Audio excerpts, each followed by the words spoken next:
अगर तुमने मेरा चैनल अभी तक सब्सक्राइब नहीं किया है तो फौरन सब्सक्राइब करो और बेल आइकन को प्रेस करो ताकि तुम्हें मेरे चैनल की नोटिफिकेशन सबसे पहले मिले। अस्सलाम वालेकुम दोस्तों, क्या हाल चाल है भाई। पहले तो ये बताओ, बारिशों में एंजॉय किया या सिर्फ घर में ही बैठे रहे। यार इस दफ़ा तो कराची वालों को माशाल्लाह खूब बारिशें नसीब हुई हैं, और जिन लोगों का इन बारिशों में नुकसान हुआ है अल्लाह उनकी मदद फरमाए, आमीन। तो हालिया बारिशों में सिंध गवर्नमेंट की सारी पोल पट्टियाँ खुल के सामने आ गई, क्योंकि हर तरफ सिर्फ कचरा और पानी ही नजर आया। लेकिन हमें फिर भी सिंध गवर्नमेंट का शुक्रिया अदा करना चाहिए, क्योंकि उन्होंने अपना वादा पूरा किया है कराची शहर को वेनिस बनाने का। और साइंस की जो थ्योरी बिलावल साहब ने प्रेजेंट की थी उसे भी प्रूफ करके दिखाया है कि जब बारिश आता है तो पानी आता है, जब ज़्यादा बारिश आता है तो ज़्यादा पानी आता है। खैर शुरू करते हैं वीडियो के पहले टॉपिक से। तो हालिया बारिशों के बाद सब ने सिंध गवर्नमेंट की नाइली पर बोलना शुरू कर दिया, क्योंकि अवाम रोज रोज सड़कों पर इस तरह जलील होकर थक चुकी थी। और ये कोई पहली बार नहीं हुआ था, पिछले कुछ वक्त से यही होता चला आ रहा है। तो अब अवाम का सबर खत्म हो रहा था और हर कोई सिंध गवर्नमेंट से सवाल कर रहा था। और फिर जाएगी हमारी सो कॉल्ड सेलिब्रिटी, जो इतनी कंफ्यूज है कि अपने नाम की स्पेलिंग आज तक लिखना नहीं सीखी, और अपने घर के फर्निश्ड ड्राइंग रूम में बैठकर ट्विटर पर अपनी राय का इजहार करती हैं, और अवाम की इस हालत का जिम्मेदार खुद अवाम को ही ठहराती हैं, और कहती हैं कि बजाय गवर्नमेंट को ब्लेम करने के हमें खुद भी कुछ करना चाहिए। तो उन कंफ्यूज सेलिब्रिटी से कोई पूछे कि सिंध गवर्नमेंट ने हमें कौन सी सहूलत फराम की है। गवर्नमेंट स्कूल्स में पढ़ाई का कोई मैयार नहीं, गवर्नमेंट हॉस्पिटल से इलाज का कोई मैयार नहीं, कोई अगर बीमार हो जाए तो हॉस्पिटल जाने के लिए कोई गवर्नमेंट एम्बुलेंस मौजूद नहीं, कोई अगर मर जाए तो गुस्ल देने के लिए कोई गवर्नमेंट इदारा नहीं, और उसके बाद कब्र का इंतजाम करने का कोई तरीक़ेकार नहीं।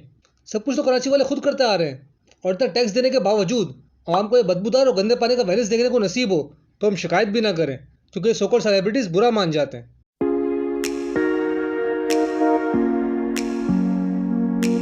एक लंबी जंग और पिटिशंस फाइल करने के बाद हमारी सोई हुई गवर्नमेंट फाइनली जागी और क्लास 9 की कंप्यूटर साइंस की बुक का कोर्स अपडेट करने का फैसला कर ही लिया। जब मैंने ये न्यूज़ देखी तो मुझे बहुत खुशी हुई, और वकार सका के लिए रिस्पेक्ट थोड़ी सी और बढ़ गई, क्योंकि उस शख्स ने अकेले सिस्टम से लड़के कंप्यूटर साइंस का कोर्स अपडेट करवाया। मैंने 2008 में क्लास 9 के एग्जाम्स दिए थे, और मैंने उस बुक में वो चीज़ें पढ़ी थी जो मुझे कभी देखने को नसीब नहीं हुई सिवाय फ्लॉपी डिस्क के। उसके अलावा मैंने जो कुछ पढ़ा ना उसे मैं देख सका ना एक्सप्लोर कर सका, और 2020 में भी बच्चों को वही सब पढ़ाया जा रहा था, और उन्हें तो फ्लॉपी डिस्क भी देखनी नसीब नहीं हुई। और मुझे इस बात का काफ़ी अफसोस था कि आईटी की फील्ड में इतनी तरक्की करने के बावजूद क्लास 9 में वो टॉपिक्स पढ़ाए जा रहे थे जो अब मौजूद ही नहीं। तो एक स्टूडेंट आईटी की फील्ड में कैसे एंटर करे जब उसके करियर सेलेक्ट करने के पॉइंट पर ऐसे टॉपिक्स पढ़ाए जाएं जो मौजूद ही ना हो। किसी भी चीज़ में इंटरेस्ट पैदा करने के लिए उस चीज़ को पढ़ना और समझना पड़ता है, देखना पड़ता है, पर जब वो चीज़ मौजूद ही ना हो तो उसमें इंटरेस्ट कैसे पैदा होगा। और इसी मसले को हल करने के लिए वकार जगाने ने बहुत अहम किरदार अदा किया है, और हमारी सोई हुई गवर्नमेंट को फाइनली जगा ही दिया, और उन्हें एहसास दिलाया कि अच्छे स्टूडेंट्स और इंजीनियर्स बनाने के लिए ये बहुत ज़रूरी है कि उन्हें वो सब पढ़ाया जाए जो आज की दुनिया में मौजूद है, ताकि वो उसे समझ सकें और कुछ बन सकें।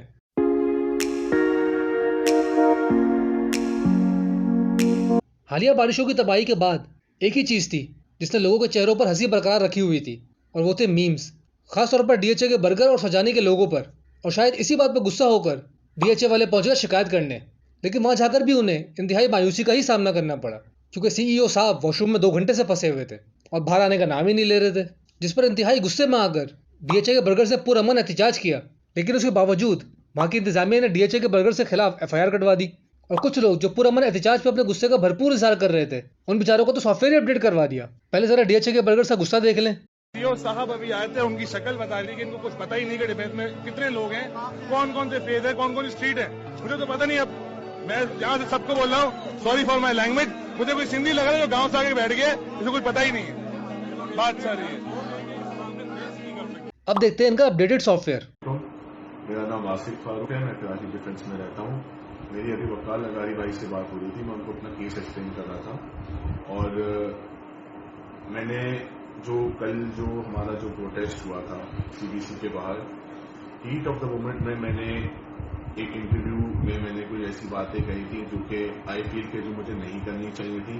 मैं आपको यहाँ पर बहुत क्लियर कर दूँ कि मैंने किसी एथनिक या किसी कम्युनिटी को टारगेट नहीं किया था, ठीक है। और वो एक ऐसी एक कम्युनिटी कि मेरे बारिशों की वजह से मेरे घर में काफ़ी नुकसान हुआ था, and I should not have said it, that's it, I admit it, I am sorry to मेरे जो सिंधी भाई हैं, मेरे सिंधी जो दोस्त हैं, first of all to my friends जो सिंधी दोस्त हैं, I am very sorry and I will be very careful for next time, I am sorry, thank you.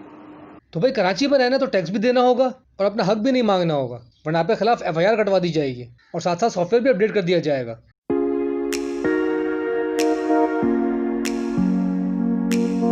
पर जब से चाइना ने इंडिया के छितर लगाए हैं बॉर्डर पर, तब से इंडिया की आग लगी हुई है। और इंडिया अपनी आग कैसे मिटाता है ये तो आप सभी जानते हैं। पहले हमारे सेलिब्रिटीज को वापस भेजा था और अब चाइनीज ऐप्स को बैन कर रहा है कि शायद चाइना को फर्क पड़े, लेकिन इंडियन फुप्पो की किसी हरकत से चाइना को फर्क ही नहीं पड़ रहा और वहाँ इंडियन फुप्पो रोना पीटना कर रही है। और जब से इंडियन आर्मी के छितर पड़े हैं, तब से इंडियन सिंगर कनिका अंडरग्राउंड हो गई है, क्योंकि उसने वो गाना गाया था ना, मैं सुपर गर्ल फ्रॉम चाइना, मैं सुपर गर्ल फ्रॉम चाइना। कि कहीं इंडियन फुप्पो रोना धोना करके उसे भी बैन ना कर दें, तो बेचारी खुद ही अंडरग्राउंड हो गई।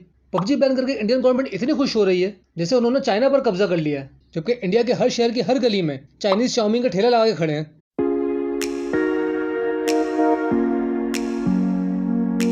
पाकिस्तान क्रिकेट की बात करें तो रावलपिंडी एक्सप्रेस यानी शोएब अख्तर का जिक्र लाजमी निकलता है, क्योंकि शोएब अख्तर ने पाकिस्तान को काफी मैचेस जितवाए हैं और फास्टेस्ट बॉलर का एजाज भी हासिल किया है। पर आजकल हमारे लेजेंड को बोलने का शौक चढ़ गया है। अब मसला सारा ये है कि क्या बोलना है और क्या नहीं, ये सिखाने वाला कोई नहीं है। जब तक टीम में थे तो पीसी भी इस मसले को देख रहा था, लेकिन यूट्यूब पे कौन देखे। खैर, हमारे लेजेंड ने एक राइजिंग स्टार जो आईसीसी रैंकिंग से टॉप बैट्समैन में शामिल है और लगातार रन्स भी कर रहा है, उसके बारे में ये स्टेटमेंट दी कि हैदर अली, जिसने अभी अभी अपना करियर का आगाज किया है, वो बाबर आजम जो आईसीसी रैंकिंग से टॉप बैट्समैन में शामिल है उससे बेटर है। खैर, ये तो हमारे लेजेंड को ही पता होगा कौन बेटर है और कौन नहीं, लेकिन मीडिया पे आकर ये बात बोलने की जरूरत नहीं थी, क्योंकि दोनों ही हमारी टीम के राइजिंग स्टार्स हैं और इस तरह के स्टेटमेंट से टीम में सिर्फ फूट ही पड़ती है और नतीजा पाकिस्तान क्रिकेट को भुगतना पड़ता है। अब ये तो था हमारे लेजेंड का नजरिया। अब जरा देखते हैं इंग्लैंड टीम के लेजेंड प्लेयर जेम्स एंडरसन का स्टेटमेंट जो उन्होंने बाबर आजम के लिए दिया। तो उनका कहना यह था कि वो बाबर आजम को स्टैंड से देखना ज़्यादा पसंद करते हैं बॉलिंग करने के बजाय, क्योंकि वो फास्ट बॉलर्स को भी ऐसे खेलते हैं जैसे मीडियम पेस बॉलर्स, और मेरे जैसे मीडियम पेस बॉलर्स के लिए ये सोच मुनासिब नहीं। अब एक स्टेटमेंट हमारे लेजेंड की है और एक स्टेटमेंट इंग्लैंड टीम के लेजेंड की, और बाबर आजम के स्टैट्स भी हमारे सामने, लेकिन क्या करें, यूट्यूब चैनल पर व्यूज़ भी तो चाहिए, बाकी तुम लोग खुद समझदार हो।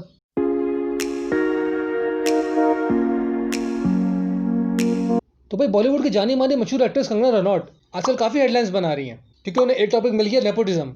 अभी नेपोटिज्म क्या है खुद जाकर सर्च कर लो। तो उस नेपोटिज्म की वजह से आजकल कंगना हर किसी से पंगे लिए जा रही है, कभी करण जौहर से, कभी खान ब्रदर्स से, तो कभी बच्चन फैमिली से, और उस वजह से ट्विटर पर उनके फॉलोअर्स कम होना शुरू हो गए, जिसकी वजह से कंगना परेशान हो गई हैं और उसकी परेशानी की वजह से उन्होंने इंक्वायरी की डिमांड कर दी है। वैसे भी सिक्योरिटी फोर्सेस तो आजकल फारिग ही हैं, क्योंकि चाइना वालों ने छितर लगाई हुई है उनकी, तो बेचारे क्या करें। तो कंगना ने सोचा क्यों ना मैं उन्हें काम पर लगा दूं।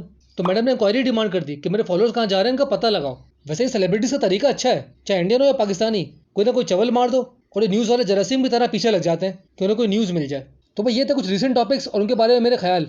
अब तुम इन सबसे कितना एग्री करते हो कितना नहीं, मुझे कमेंट्स में बताओ। मेरी वीडियो अच्छी लगी तो उसे लाइक करो, शेयर करो।